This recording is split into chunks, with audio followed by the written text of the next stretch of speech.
भगवते वासुदेवाय। ओम नमो भगवते वासुदेवाय। ओम नमो भगवते वासुदेवाय।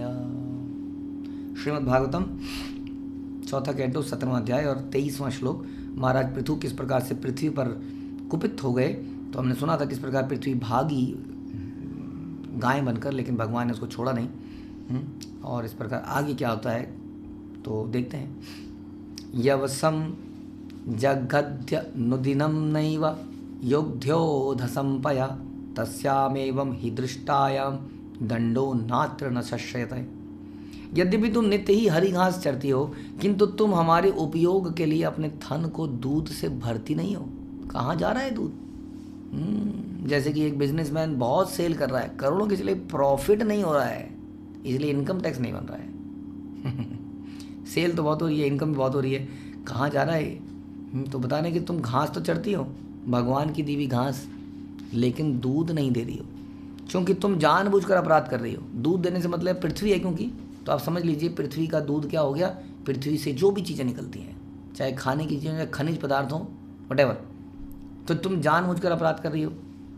अतः तुम्हारे गाय का रूप धारण करने के कारण तुम्हें दंड देना अनुचित नहीं कहा जाएगा। तो यहाँ बड़ा क्लियरली बताया जा रहे हैं कि यदि कोई व्यक्ति, चाहे बच्चा ही, बालक ही क्यों ना हो, चाहे वो स्त्री क्यों ना हो, चाहे वो बूढ़ा ही क्यों ना हो, यदि वो अपना कर्तव्य नहीं निभाता है और दूसरे लोगों पर दया नहीं दिखाता है, सबसे इम्पोर्टेंट, तो उस व्यक्ति पर अननेसेसरली दया दिखाने का कोई लॉजिक नहीं है। ये समझना पड़ेगा कि किस प्रकार से बूढ़ों की, माताओं की, बच्चों की रक्षा करी जाती है, बिकॉज वो मासूम है और वो खुद से बहुत कुछ कर नहीं सकते। लेकिन यही लोग अगर दुष्ट बन जाएं, जैसे वेन था जो बचपन में ही मर्डर कर देता, हाँ, या कोई बूढ़ा है तो बूढ़ा लेकिन लस्ट से भरा पड़ा है, गलत कार्य करता है, तो पता नहीं, ऐसे में दया दिखाने का कोई लॉजिक नहीं है। ऐसी गाय के ऊपर भी लॉजिक नहीं। गायें कई बार पागल हो जाती है, पागल सींग में मार रही है, सड़क में घूम रही है, इसको मार उसको मार, कई लोगों की हत्या कर दी उसने, मारना ऐसा हो जाए तो ऐसी अवस्था में बता रहे हैं कि दंड देना अनुचित नहीं कहा जाएगा, क्योंकि तुम अपने कर्तव्य को पूरा नहीं कर रही हो। इसलिए बेशक आप सांसारिक रूप से मासूम हो, लेकिन दंड तो तुम्हें मिलेगा ही। ये विज़न की कमी होती है हमारे पास। जैसे कई बार कुछ बच्चे ट्रेन एक्सीडेंट में मर गए, रोड एक्सीडेंट में मर गए, या समथिंग हैपन, तो हमें बड़ा लगता है भगवान कहाँ हो तुम, क्या कर रहे थे? बच्चे तो थे बेचारे, मासूम थे। वास्तव में कोई भी मासूम नहीं है, कोई भी बच्चा नहीं, क्योंकि हम तो आत्मा है, करोड़ों बार जन्म ले चुके हैं। इस बार जन्म लेके हम इसलिए मरे क्योंकि हमने कोई पास्ट कर्म ऐसे किए थे जिसका रिएक्शन मिलना ही था, जिसके कारण बच्चा मरा। उसी प्रकार कोई स्त्री मरी, उसी प्रकार कोई बूढ़ा मरा। हाँ, क्योंकि भगवान इन सब चीज़ों को जानते हैं और ये भी जानते हैं कि ये मृत्यु नहीं है, जीवात्मा तो मरी ही नहीं। भगवान इन सब चीज़ों को देख पा रहे हैं। He has the knowledge is I, जो कि वो अर्जुन को देने का प्रयास भी कर रहे थे, हाँ, कुरुक्षेत्र में, कि इस नज़र से देखो कि तुम इनको मार रहे हो, इस प्रकार तुम इनको मार नहीं रहे हो, क्योंकि मर तो सकते ही नहीं, लेकिन तुम इनके अपराधों से, इनके पापों से इनको मुक्त कर दोगे, क्योंकि इनको दंड मिल जाएगा तो ये अपने पापों से मुक्त हो जाएंगे और मुक्त हो जाएंगे। इस प्रकार दंड देना कई बार उस व्यक्ति के लिए लाभकारी है। इसलिए मनु संहिता इत्यादि ग्रंथों में भी दंड देने की व्यवस्था है। बल्कि यदि किसी को मार दे अगर कोई, तो उसके बदले में उसको फांसी या इस तरह का मृत्यु दंड देने की व्यवस्था है, ताकि वो अपने पापों से मुक्त हो पाए। तो इस प्रकार की, हाँ, भगवान ने गाय को या पृथ्वी को बताया। त्वं खल्वोष दिबीजानि प्राक सृष्टानि स्वयंभुवा नामुच्यस्यात्म मरुद्धानि मामुवज्ञाय मंदनि। तुमने इस तरह अपनी बुद्धि गंवा दी है। किस तरह से? कि तुम मूर्ख हो गई हो, एक तो तुम अपने कर्तव्यों का पालन नहीं कर रही हो, खा रही हो, सेवा नहीं कर रही हो।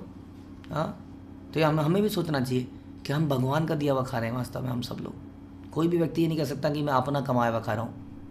कोई भी फैक्ट्री ऐसी नहीं बनी है, प्रभुपाद कहते थे, जहाँ पर फैक्ट्री में गेहूँ पैदा किया जा रहा है, प्लास्टिक के चावल बन रहे हैं, मैंने सुना है।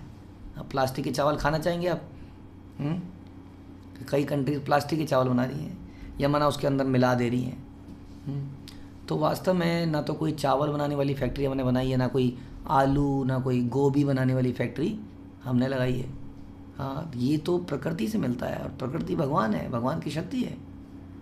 इस प्रकार यदि हम कुछ भी खा रहे हैं, कुछ भी सूंघ पा रहे हैं, सांस ले पा रहे हैं, पी पा रहे हैं, तो भगवान का ही दिया हुआ है। ये आप सोचेंगे गहराई से, तो हाँ, और इस प्रकार भगवान से चीज़ें कंटिन्यूसली प्राप्त करने के बाद भी भगवान को हम रिटर्न में कुछ नहीं दे पा रहे हैं, इसलिए हमने भी अपनी बुद्धि गंवा दी है। जैसा वो गाय को कह रहे हैं, हाँ, कि मेरी आज्ञा के होते हुए भी तुम जड़ी बूटियां और अन्नों को बीज नहीं दे रही हो। पृथ्वी जिन्हें पूर्व काल में ब्रह्मा जी ने उत्पन्न किया था, तुम्हारे गर्भ में बीज के रूप में डाल दिया था, तुम्हारे भीतर वो सारे बीज डले हुए हैं, लेकिन उन बीजों से अंकुरण नहीं हो रहे हैं। जैसे कि बरसात के दिनों में कितने पौधे उग जाते हैं, पौधे पहचान में नहीं आते कौन कौन से पौधे उग गए, कंटिन्यूसली बरसात। इनकी पृथ्वी के गर्भ में वो सारे बीज पड़े हुए हैं जो समय समय पर उग जाते हैं। तो लेकिन यहाँ पर समझ लीजिए वर्षा होने के बाद भी पृथ्वी कुछ उगा ही नहीं रही है। तो कह रहे तुम अपने कर्तव्यों से मुक्त हो, मतलब नहीं पूरा कर रही हो, जबकि तुम्हें मिल सब कुछ रहा है। हाँ, ब्रह्मा जी ने इतनी मेहनत करके तुम्हारे अंदर वो छुपाया, लेकिन तुम उसको भी ध्यान में नहीं दे रही हो। तो तुमने मेरी आज्ञा का अवहेलना करी है। अमुषाम क्षुत परितानाम अर्तानाम परिदेवितम समस्यिष्यामि समस्यिष्यामि मदबाणेर भिन्ना यास्तव मेधसा। अब मैं अपने बाणों से तुम्हारा खंड खंड कर दूंगा। तो बहुत ही जल्दी गाय समाप्त होने वाली है, और तुम्हारे मांस से क्षुधार्त प्रजा को संतुष्ट करो। क्यों? क्योंकि प्रजा अन्न के बिना अब मर रही है, क्योंकि तुमने सब पैदा करना बंद कर दिया है। भूखमरी आ गई है चारों तरफ, अन्न के अभाव में त्राही त्राही हो रही है, इसलिए तुम्हारे ही मांस से इनका पेट भरूंगा। इस प्रकार अपने राज्य की प्रजा का क्रंदन दूर करूंगा। तो प्रभुपाद बता रहे हैं कि शास्त्रों में बताया गया है कि किस अवस्था में मांस खाने को अलाउ किया जा सकता है। एटलीस्ट जब प्रजा मर रही है, अन्न का इतना अभाव आ गया। लेकिन अभी ऐसा नहीं है, अभी हम अपने जीव के लिए खाते हैं। वास्तव में यदि आप इसकी थ्योरी को थोड़ा भी समझोगे, बड़ा टाइम लगेगा समझने में, आपको समझ में आएगा। फॉर एग्जांपल मैं आपको थोड़ा समरी में समझाने की कोशिश करता हूँ कि माना आप मुर्गा खाते हैं, एक मुर्गे का वजन माना 1 किलो हुआ, 2 किलो हुआ। जैसे हमारा वजन देखिए, हमारा वजन आज की डेट में 60, 70, 80 किलो है मान लेते हैं। लेकिन आप ज़रा थोड़ा सा घर में कैलकुलेट कीजिएगा कि आपने कितना किलो अन्न अब तक खा लिया होगा। कितना किलो सब्जियां हमने खा ली होंगी। एक बार ज़रा कैलकुलेट करके निकालना जिसकी जितनी उम्र है, हाँ, और उसके कंपेयर करना कि उसका वेट कितना है। तो उसको लगेगा मेरा वेट तो कुछ भी नहीं है एज़ कम्पेयर टू मैंने कितना क्विंटल खा लिया है। हाँ, उसी प्रकार हर जीव के लिए ये एनर्जी का लॉ है, जितना नेक्स्ट लेवल पे जाएगी वो रिड्यूस होती जाती है। तो जब मुर्गा कितना खाता है और अल्टीमेटली 1-1.5 किलो उसका मीट निकलता है, तो इस प्रकार से सारी की सारी जो मीट खाने वाली वस्तुएं भी हैं वो भी अन्न पर आश्रित हैं।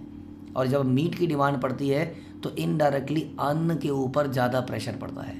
उतने मुर्गे उतना दाना खाएंगे, उतने बकरे उतनी चीज़ें खाएंगे, तो उनसे जो मीट जनरेट होगा वो कम जनरेट होगा लोगों की भूख को संतुष्ट करने के लिए, है ना।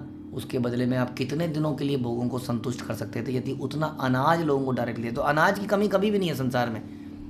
अनाज की कमी इस वजह से भी कि लोगों ने तंबाकू उगाना शुरू कर दिया, तंबाकू इज गिविंग मोर अर्निंग। लोगों ने पॉल्ट्री फार्मिंग, तो बड़ा अजीब सा नाम है फार्मिंग, हमने अपने सुना था हमेशा, शास्त्र भी बताते हैं गौरक्षा कृषि।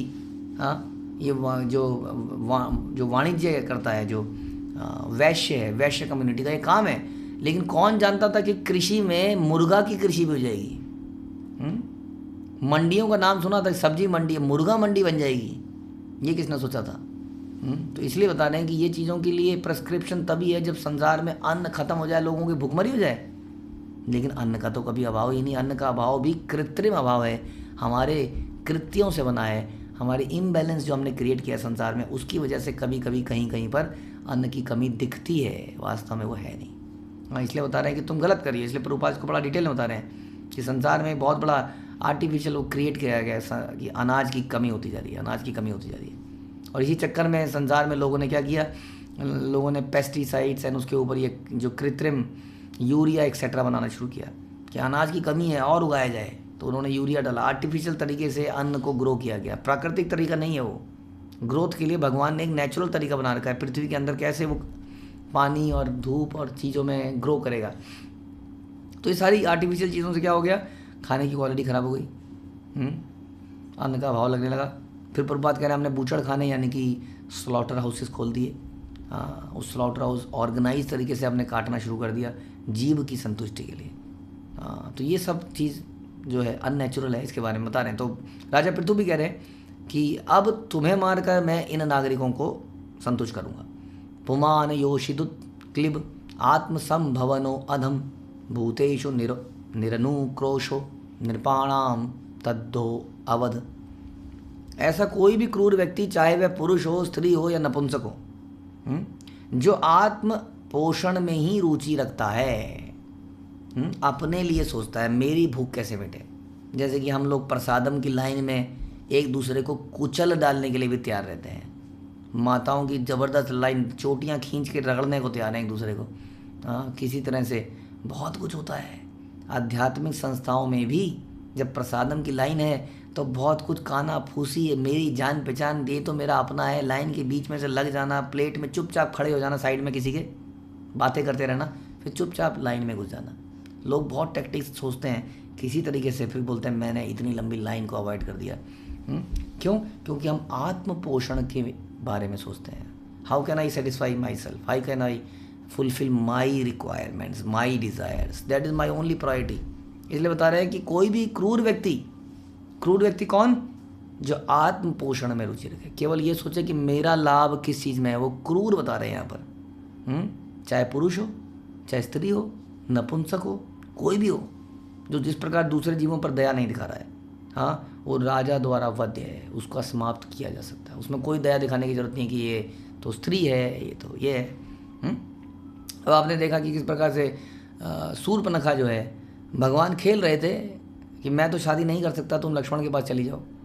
लक्ष्मण ने बोला जी मैं कैसे कर सकता हूँ, मैं तो अपने भाई की सेवा में हूँ, हाँ, मैं तो अपनी पत्नी तो होती, मैं तो पत्नी को छोड़ के आया हूँ, पत्नी कैसे ले लूँ मैं, तुम जाओ राम के पास जाओ। ये सब होता रहा, लेकिन हाँ खेल ही रहे थे। लेकिन जब शूर्पणखा ने अपनी क्रूरता दिखाई और बोली इस सीता को खा जाऊँगी पहले, तो यही सारी फसाद की जड़ है। हाँ, जब उसने क्रूरता दिखाई और हिंसा करने का प्रयास किया, तब भगवान ने नाक काट दी उसकी। तो इस प्रकार भगवान ने ऐसे कई कृत्य किए हैं, हम देखते हैं। भगवान ने सबसे पहले पूतना का वध किया कृष्ण लीला में, वो भी एक स्त्री के रूप में, स्त्री ही थी वास्तव में। तो ये चीज़ें दिखाती हैं कि जो दया है कब करनी है, केवल शरीर के आधार पर दया नहीं दिखाई जाती, और सामने वाले की क्या स्थिति है। इसलिए बता रहे हैं कि जो दूसरों पर दया नहीं करता है, आत्म पोषण में ही रुचि रखता है, वो क्रूर है। ऐसे व्यक्ति का वध किया जाना पाप नहीं है, यहाँ ये बताया जा रहा है साफ साफ। इसलिए तुम्हारा वध मैं करूँगा, क्योंकि तुम्हें ये कर्तव्य दिया गया था कि सभी जीवात्माओं का पोषण करोगे तुम। एटलीस्ट जब धर्म का पालन हो, मैं धर्म का पालन कर तो रहा हूँ, तो तुम्हें ये करना चाहिए था, इसलिए तुम्हें अब मरना पड़ेगा। उसी प्रकार से सोच लीजिए, जैसे मैं पिछली बता रहा था कि यदि हम प्रचार नहीं करते हैं, तो शिला प्रभुपाद ने बोला हम हिंसा कर रहे हैं, तो हिंसक व्यक्ति के साथ क्या सलूक होना चाहिए, हम सोच सकते हैं। हम सब हिंसा कर रहे हैं यदि हम भगवान का प्रचार नहीं कर रहे हैं, इसलिए हम भी क्या हैं, क्रूर हैं, क्योंकि हम आत्म पोषण में लगे। कई ऐसे भक्त जिनको भक्ति मिल गई है, वो फिर भी अपने घरों में माला करके रीडिंग शब्द, बड़ा मज़ा आता है प्रभु जी भागवतम पढ़ने में, मैं 5 घंटे भागवतम पढ़ता हूँ या पढ़ती हूँ, तो केवल आत्म तृप्ति, आत्म पोषण के लिए कार्य कर रहे हैं। व्हाट अबाउट अदर्स जिनको नहीं मिला? इसलिए प्रभुपाद ने कहा what is the use of your 192 rounds और 64 राउंड्स और whatever rounds you are chanting. इससे बेहतर है 16 माला कीजिए, हाँ, मॉर्निंग इवनिंग में श्रवण कीजिए और दूसरों को प्रचार कीजिए, भगवान अधिक संतुष्ट हो जाएंगे। तो it is not about my development only, it is about others development. इसलिए कहते हैं कि प्रचार ही सार है। यदि हम प्रचार करने के लिए कष्ट लेते हैं तो भगवान हमसे संतुष्ट होते हैं। तो इसमें आत्म पोषण का ही नहीं सोचना चाहिए, हमें दूसरे के लिए भी चिंतन करना चाहिए, नहीं तो हमारा जीवन का कोई लाभ नहीं होगा। भगवान कह रहे हैं कि हम क्रूर हैं और क्रूर व्यक्ति का अंत कर ही देना चाहिए, जैसे कि अब पृथ्वी का अंत होने वाला है। हरे कृष्णा। श्रील प्रभुपाद की जय। ग्रंथराज श्रीमद् भागवतम की जय।